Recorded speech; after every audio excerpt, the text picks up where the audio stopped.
By the 1930s, the U.S. was sort of brought into the more or less the mainstream of industrial society on these matters, to a limited extent, in fact, but to some extent. And that caused hysteria among the masters. So you read the business press by 1936 or 37. Again, these are things which in a really free society everybody would study in elementary school, because they're really important. That these give the real framework of the society, in my view. They were talking about the hazard facing industrialists and the rising political power of the masses, and how we must do something to save ourselves or our way of life will be gone and we don't have a lot of time to do it. They started right away.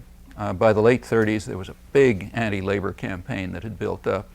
It's with new techniques. You know, there was still use of force, but it was understood that that's not going to work the way it did. So there was a shift to more propaganda, community the main idea was called the Mohawk Valley formula, I guess. Is that what it was called? Something like that.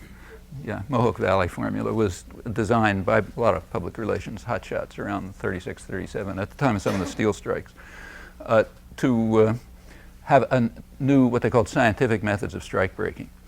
We don't just come in, you know, with clubs and shoot people and smash their heads and that sort of thing. We do it the scientific way, because the old way doesn't work anymore.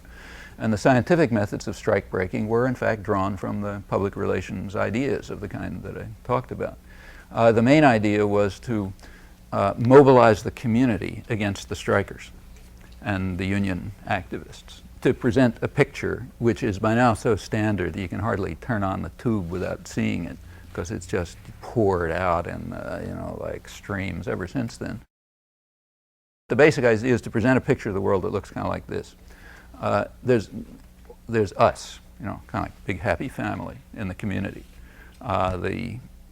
You know, the honest workman going off every morning with his lunchbox, his loyal wife who's making the meals and taking care of the kids, the hard-working executive who's toiling day and night in the interests of you know, his workers in the community, the friendly banker who's running around looking for people to lend money to, and so on and so forth.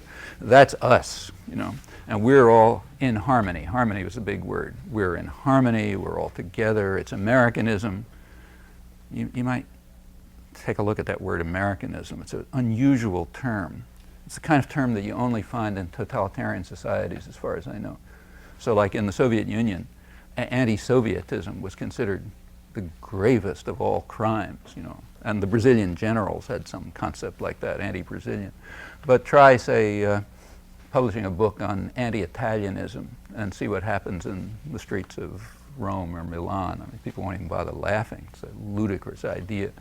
The idea of Italianism or you know, Norwayism or something like that, or these would just be objects of ridicule in societies that have some kind of residue of a democratic culture inside people's heads. I don't mean in the formal systems.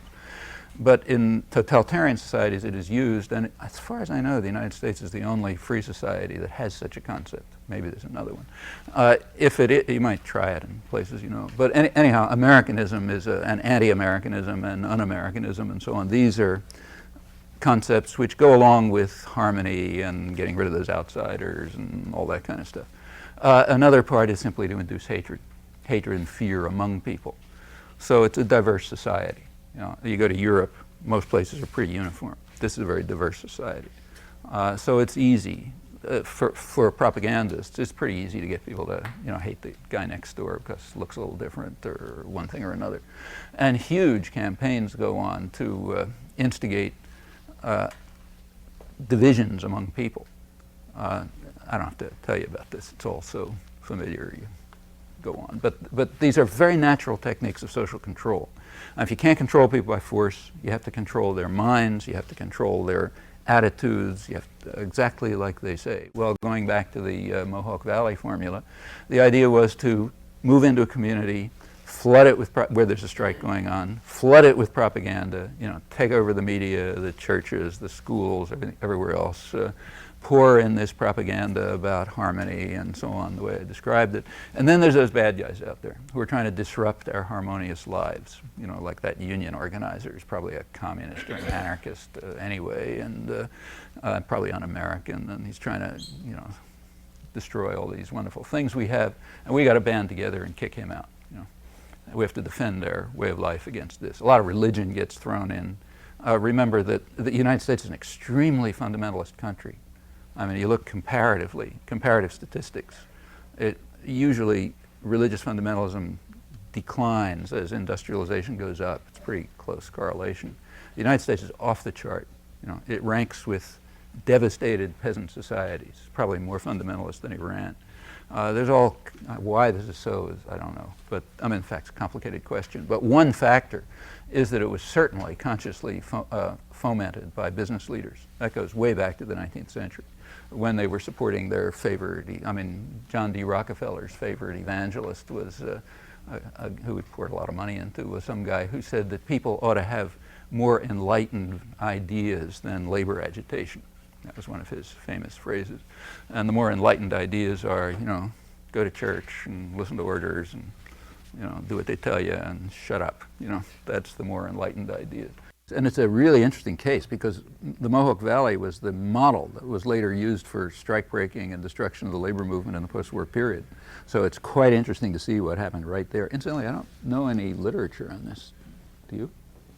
Yeah, so these are untouchable topics, And you can almost say that anything that's important, it's going to matter for people's lives, it's got to be sort of off the agenda. And it sort of makes sense. You don't want people to know about it. Like, you don't want people to know the wrong kind of thing. After all, that makes sense. It's like it's not a conspiracy or anything. It's just common sense if you have a certain degree of power and authority and privilege. You just don't want people to know things that might be harmful to them because they're really like children, remember. And we're the ones who have to make the decisions for them. There's an enormous amount of money and effort goes into this. It's not the only thing by any means. There's a lot of other reasons why the United States is so unusual in this respect, but this is one of them. And it's used. Whether that's the source or not, it's certainly used, always. So another technique of trying to create the marginalization of people, the removing people from the actual social and political struggles that might make their lives better.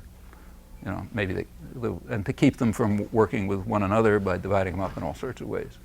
And in a myriad techniques, find the fashion to keep the hated masses out of the public arena where they don't belong. And certainly out of anything having to do with control of the economic system where it's unthinkable that they should have a role. That's got to be in the hands of private tyrannies. That's unquestionable.